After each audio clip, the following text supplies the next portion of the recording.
여러분 안녕하세요. 지금 이제 미래통합당의 공천이 막바지에 다다르고 있습니다. 미래한국당의 공천은 남아있지만 미래통합당의 공천을 보건대 뭐 별반 차이가 없어 보입니다. 지금 시점에서는 그렇게 보입니다. 결국에는 소신 있고 투쟁력이 있는 사람들, 정말 자기 주장이 있는 사람들은 우리는 배제를 하겠다. 우리 말 잘 듣는 사람에게만 공천을 주겠다.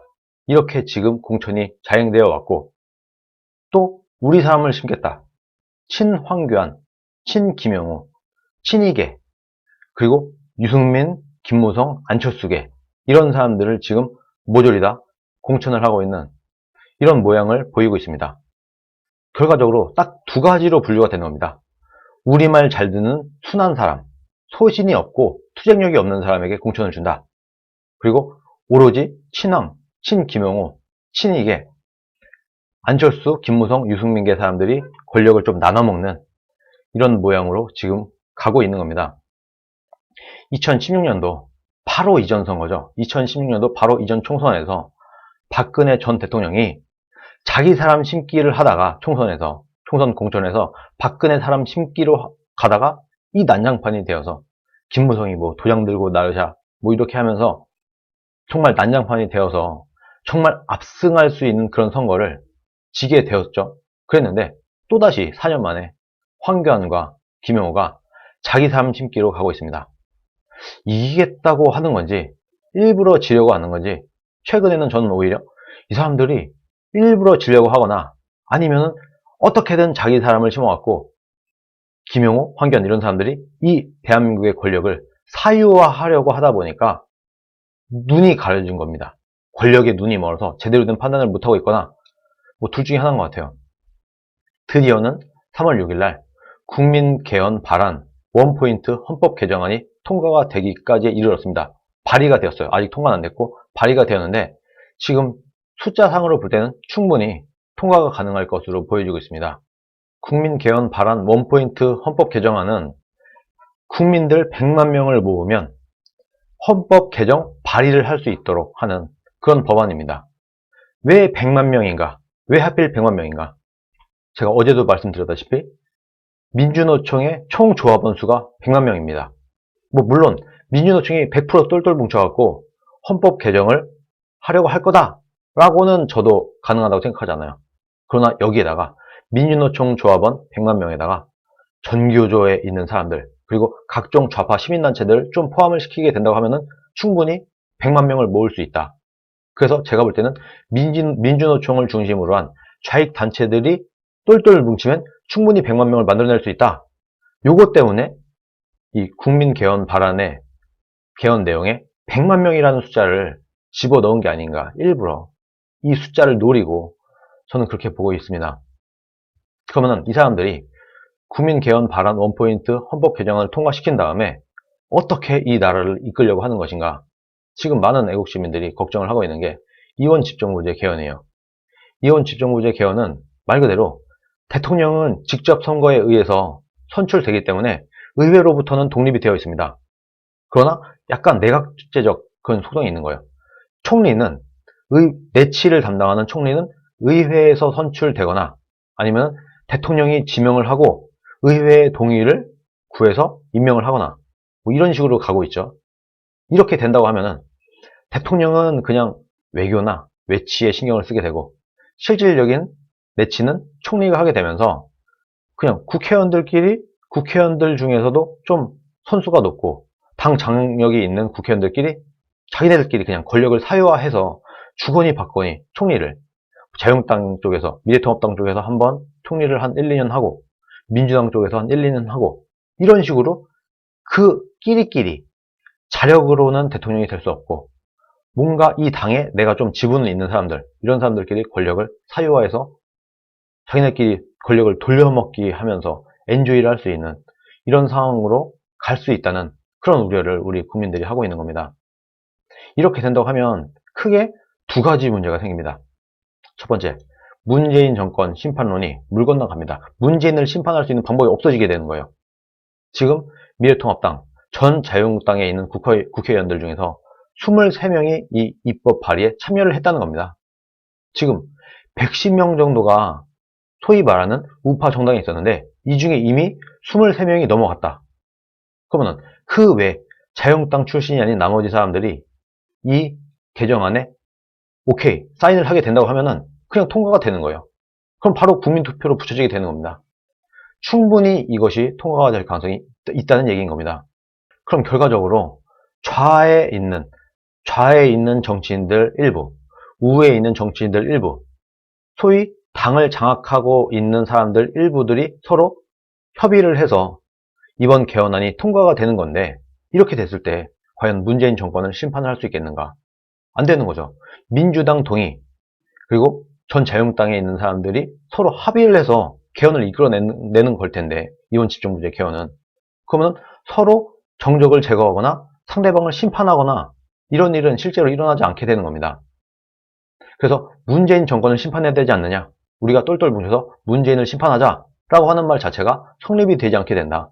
이것이 정말 큰 문제다, 이렇게 보여지고, 두 번째, 앞으로 우리 국민들이 국민투표를 할 때 이 국민투표로 정권 교체가 사실상 불가능해지게 되는 겁니다. 우리가 국민투표로 뽑은 그 대통령은 내치에는 관여를 못하게 되는 거예요. 힘이 매우 빠진 상태가 되는 거예요. 그렇기 때문에 정권 교체가 큰 의미가 없다. 우리가 국민투표로 대통령을 바꿔도 실제로 우리 국내 내부 문제에서는 별로 영향을 끼치지 않는다. 그래서 사실상 국민투표로 정권 교체라는 게 불가능해진다. 그리고 또다시 이번 집정부제가 된다고 하면은 이 당을 장악하고 있는, 현재 당을 장악하고 있는 민주당도 그렇고 미래통합당도 그렇고 현재 당을 장악하고 있는 이런 몇몇의 좌장급 정치인들, 이런 사람들이 있어요. 그런 사람들이 이제부터 모든 권력을 사유화 가깝게 할 수가 있게 됩니다.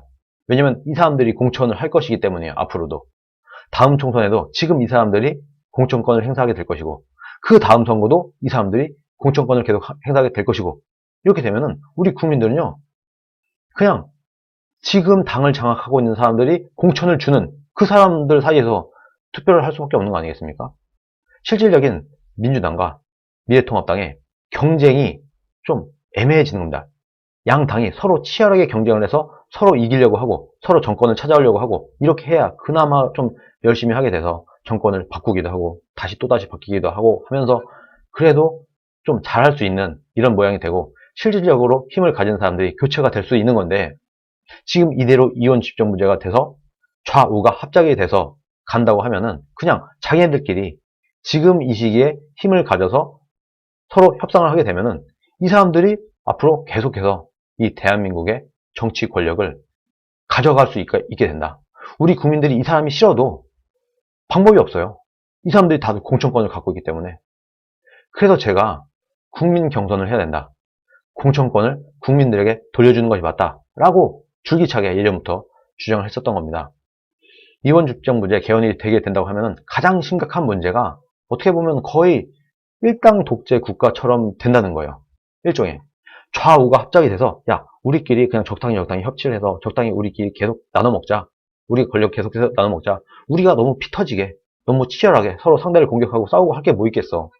지금 우리들끼리 어차피 각자 당을 장악을 해놨고 공천권을 다 행사해서 친자기들 체계, 지금 공천권을 가진 사람들이 자기의 사람 중심으로 공천을 줘놨으면 그대로 이 개파나 이런 권력 구조가 유지가 될 것이기 때문에 이대로 그냥 계속해서 우리가 가져가자 라고 하게 된다고 하면 이 다음 선거도 그 다음 선거도 지금 그 밥에 그 나물인 사람들만 계속 공천을 줄 거 아니겠습니까?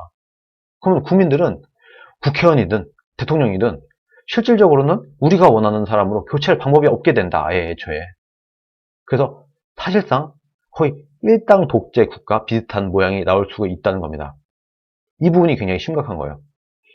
주권자인 국민들의 그 투표가 큰 영향력이 없게 된다. 그냥 그 사람들이 그냥 꽂아서 공천을 주는 그 사람들 중에서 골라야 되잖아요.